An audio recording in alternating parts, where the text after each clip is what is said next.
Welcome back to my video. I think the first book in this Emily Wilde series is better than the second one because I felt like the plot was much slower in the second book. In the first book, we start right away with this whole adventure, but in the second book, there is a whole build-up with multiple chapters, I think, until they start this adventure. So you have to be ready for it and get all this information that why they're going to this adventure before they depart.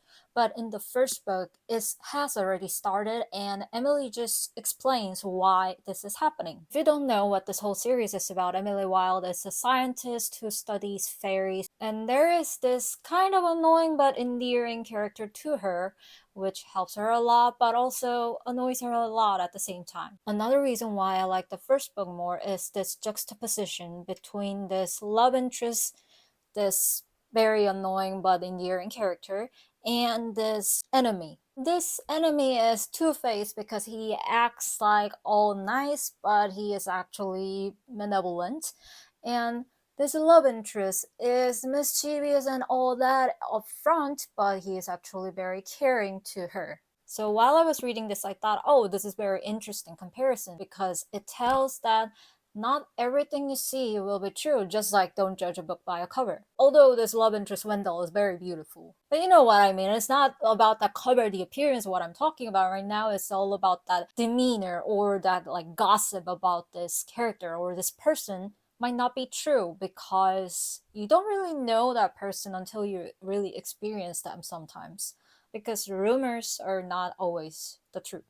But while I was reading the second book, I just felt like, it's very slow somehow. It doesn't have that kind of fast pace, like storming feeling in the first book. Because it builds up until the end, and then there is a good ending. But at the same time, I just felt like, why does it feel like so dragging? Especially she has to endure a lot of pain in this certain part of the book. I just felt like I'm not sure if this is actually helping the plot because personally I thought this series is as much as it focuses on the whole character dynamic is also mainly dependent on how fast this plot is going. If you think about it, this whole series is the diary of Emily Wilde.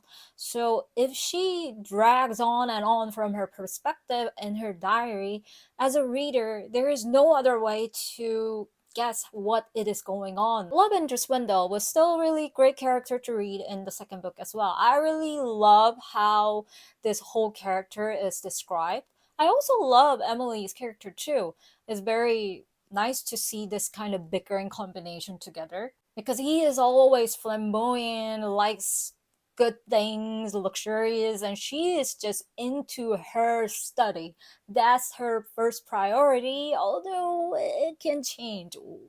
If you know, you know. I will not say that I didn't enjoy the second book. I'm also going to read the third book as soon as it comes out. At the same time, maybe if we don't say I cannot really remember well too often, maybe the pace might feel faster because a lot of the parts of her diary is I'm not sure if I'm remembering correctly. But as this kind of memory blur repeats itself a lot, I just felt like can we make another reason for her to not really write that well? Maybe we are using this memory blur too often. Maybe it's because as a Korean I watch so many shows that somehow protagonists lose their memory so conveniently. I know it's a totally different plot device, but I just have kind of this ick whenever protagonists say, oh, my memory is not correct. Girl, I'm so used to this plot device. Can we do other things? One more thing with the second book. I'm not sure why she has decided to make this kind of decision with her marriage proposal. He is very sweet and she is also fond of him, but at the same time, is it enough reason for you to accept that? Because her whole personality is about being practical. So is this all about the power of love makes you feel irrational even when you're the most practical person probably in the world? She was literally giving him a false hope at the beginning. Maybe I was just reading this book too fast and I missed some parts in bits that she slowly changed her mind.